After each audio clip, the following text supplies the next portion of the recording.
What's up, YouTube? So yesterday, Mike Tyson was on the Joe Rogan's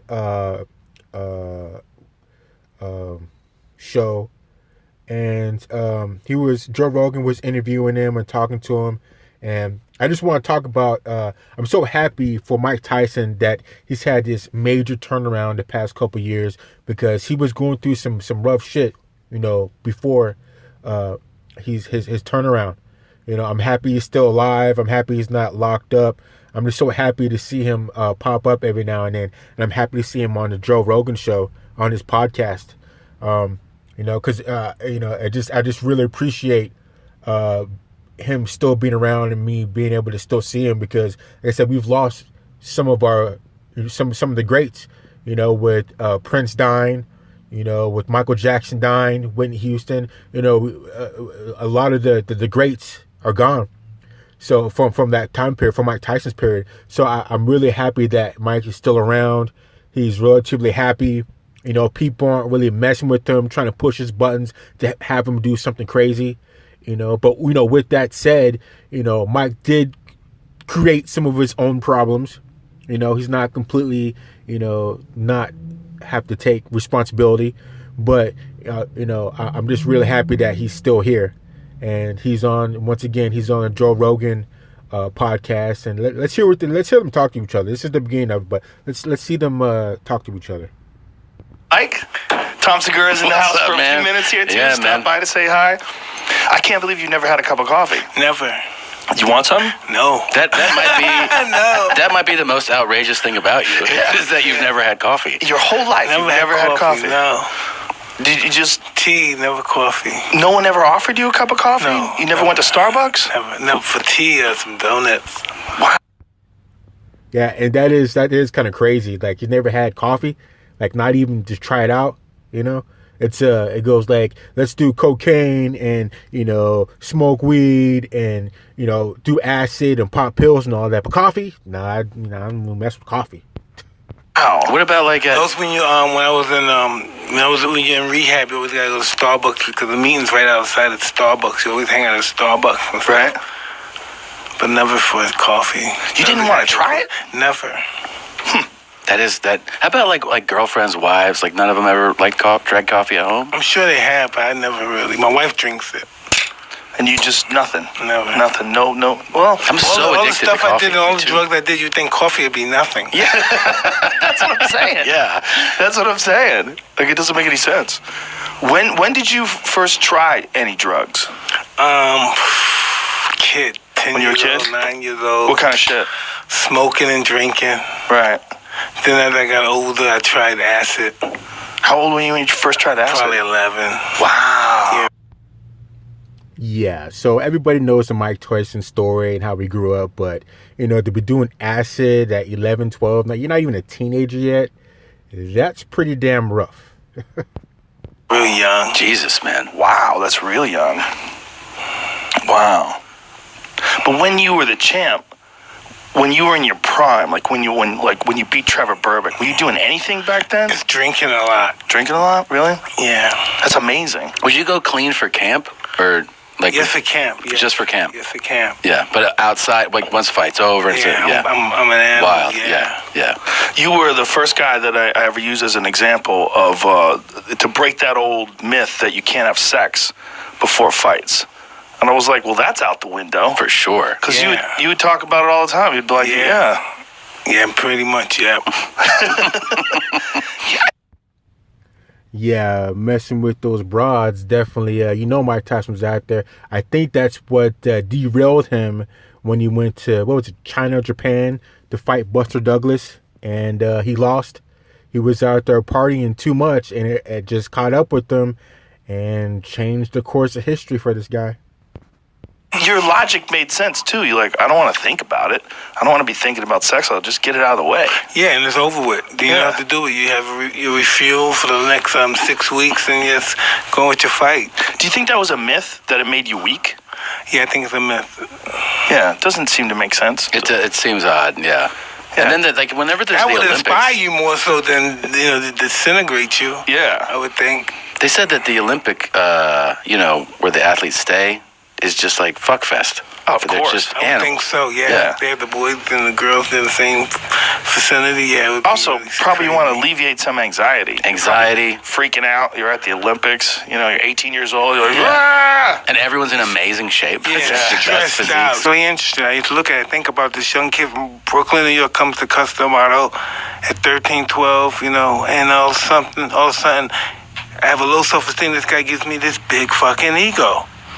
You know what I mean? I live by the rules of that ego, and I've accomplished so much. And a dominator ego. Yeah. Right? You're set to All about confidence. destroying people. Yeah. Just anybody, you could be a lawyer, you're 200 pounds, I'm staring you down. It was a weird environment growing up that way. You know, because we as people, we try to avoid fights, you know what I mean? Right. From my instincts, we avoid fights for all our lives. And just to be able, this is what you do, like you're a UFC guy, you're a fighter, this is what you do for a job, a lifestyle.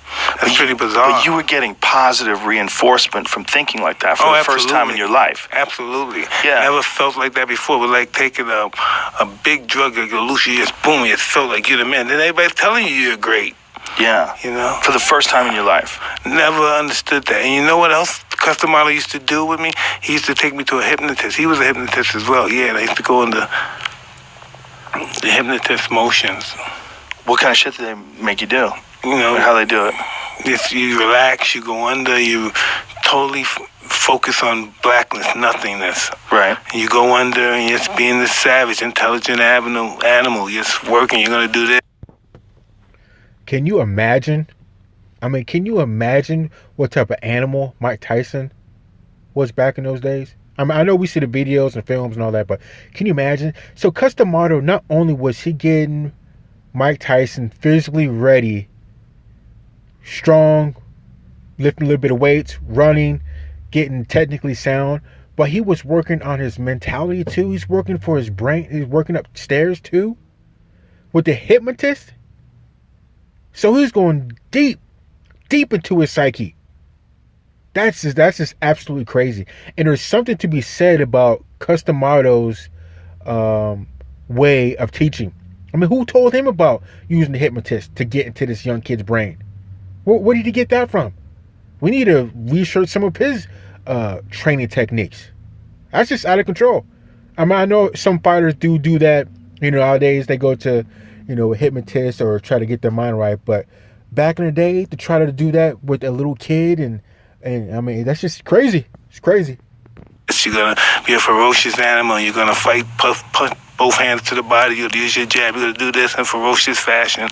And they seeked all that in me as I was younger. And you were like 12, 13 years old? Yeah. Wow. So they're putting you under and just teaching you that mindset. Yeah. Whoa. Did he give you any advice on how to shut it off? No. No. He was probably like, I don't have any time.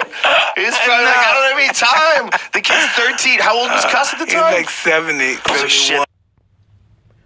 And with something like that, if you're going to train somebody or a kid to be a warrior to the type of level that Cuss was thinking and hoping that Mike Tyson could become the world champion of the world, I don't know if you really want to put an off switch to that. I mean, that's a special human being right there, that he was born and bred to be a fighter, to be a warrior, to be vicious, to be a savage killer. You don't want an off switch, because if there's an off switch, somebody out of bounds, some civilian could get in there and figure out how to turn off the off switch and ruin everything.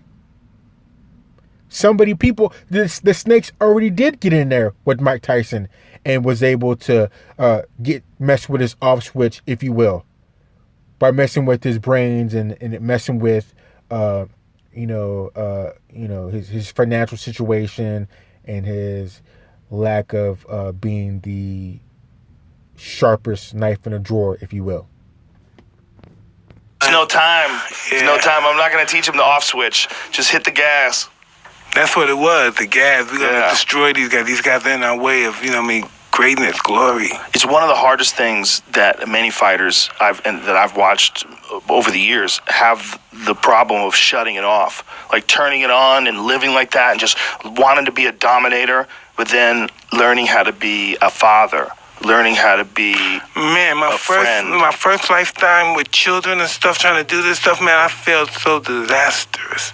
It was just I had no idea what I was doing to it. I had no idea what arena I was stepping into. It was just disastrous. I find out I spend most of my adult life now apologizing to my kids. You know what I mean? But just for me, as a kid growing up during that time, it was a big part of my becoming an adult. It was during your era of dominance. I always look at my kids, and I think, wow, these guys are pretty much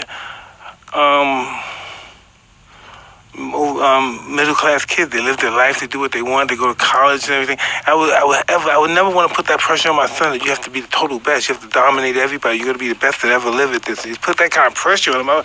That's incredible. I would never do that to them. Yeah, it would never work. Probably. I mean, I don't think a kid that grows up in a loving household with supportive parents. You guys, boxing for when you have nothing. Yeah. Yeah, generally when you have these guys that are boxers, they come up from poverty. They come up being poor, come up in less than ideal situations. So their mentality is completely different from, like what Joe was saying, from somebody that grows up in a nice middle class neighborhood, nice middle class, people where you're not fighting every day, you're not seeing prostitution everywhere, you're not seeing drugs everywhere, people getting shot, people getting arrested, you're not seeing any of that. You're not being hardened. You're not being indirectly pushed into a desperate situation. So anybody, trying to grow up like that, you just don't have that mentality. A lot of these kids of these superior athletes or boxers, they don't have that mentality. They don't have that hunger. They don't have that drive to, it's all or nothing, because you have everything. When you do boxing, when you just had nothing, because that's a lot of dedication. That's a lot of pain. That's a lot of aggravation. A lot of, it really is discovering who you are. But you must be able to take pride in the fact that your children don't ever have to do that. Oh, and that's why I took the punches, so they wouldn't have to do that. Yeah. I have this son that's 16. He wanted to be a boxer. I said, you silly. I saw you working with him. Yeah, I said, get out of here. You ain't gonna box. Get out of here. You stupid. You go to private school. You want to be a boxer and stuff. Oh. You travel, you go to European trips. You do trips and all that stuff, vacations. You want to be a fighter? Get out of here. You're a joke, man. You're a joke, man.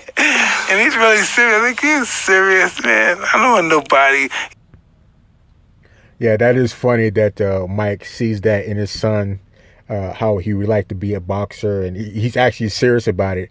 I mean, you never know what could happen, because the genetically, Mike Tyson, his son probably might have it, but that drive to have that mental aspect of being an animal, coming from nothing, being kind of cold, I seriously doubt Mike Tyson's son has that, especially if he's taking trips to Europe and goes to private schools and everything that goes along with that.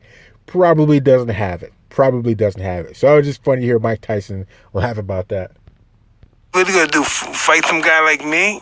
Yeah. Some animal? I don't want my kids to go through that crap. Yeah. That's degrading. Some guy like that beating on you. Yeah. That's the thing, is the fuel that you had, the burning inferno inside you. You can't replicate that. They don't understand that. I don't know. A lot of stuff shame inspires a lot of success. Yeah. Yeah. They don't have to deal with that kind of shame. Right. Shame, pain. Exactly. Feeling of being left out, feeling of not belonging. And you got if I do this, everybody's gonna love me. Yeah. Crazy feeling. Imagine to get people, you want to be accepted so bad. On the planet, this big hero for a lot of people like me when I was growing up. To see you now say, that's then. I'm done. Nothing. I don't watch it. I don't work out it. I'm not even a part of that anymore. I'm concentrating on my life right now, and I'm happy, and I love people. Joe, that's really crazy. But when you think about this, listen, being that person, that guy, that sent me to psych ward a couple of times. That sent me to so many other places, to prison. Yeah, so I didn't know that Mike Tyson was sent to the psych ward. That's pretty deep. I know he was acting crazy, but I didn't know he went to the psych ward. Places. That guy's a trip. Yeah. That's a trip. That guy had you in underwear holding a tiger on a chain. Yeah, that's a trip, man. What did you go to the psych ward for? It's been crazy, violent. Probably thought about hurting myself or something crazy like that. What do they do when they take you in the psych ward? How do they treat you? I don't know. It's the same way everybody treats me. This is Mike and stuff. No, but I mean, how do they take care of you? What do they do for you? I mean, how do they... That's pretty funny right there. Mike, yeah, Joe's like, so how do they treat you when you enter psych ward? Mike's all like, oh, they treat me like normal, like have everything. This is Mike. I was like, no, how do they treat you like with medicine and things like that nature? You gotta love Mike. Take Mike Tyson and calm him down. Just give you some fucking pills, man. That's some it? Thorazines or something. Yeah. Zone you out. Be like a zombie. You're in your zombie swagger then. Yeah. Yeah, that is what they do, huh? Yeah. Just calm you down medically, pharmaceutically. Well, all in all, I'm really happy to see Mike Tyson doing well, with this Joe Rogan podcast and the other things that he's got going on in his life. I'm glad that, like I said before, he's not locked up or, in a bad place. And I really cherish seeing him because, he's been through a lot. And he, people say what they want. They can call him a rapist or, a violent person or whatever you want to call him. But he was the youngest heavyweight champion boxer of the world. He was the youngest. And there's no getting around that. And he will probably be remembered for hundreds of years. They look back at the year 1980, whenever, and, 500 years, 300 years, and say, oh, what was going on? Who were their fighters? What people were fighting back in those days? And they're going to discover this young kid out of Brownsville, Brooklyn, or wherever he's from, became heavyweight champion of the world. So I'm just happy to hear from Mike Tyson again. And I guess that wraps it up.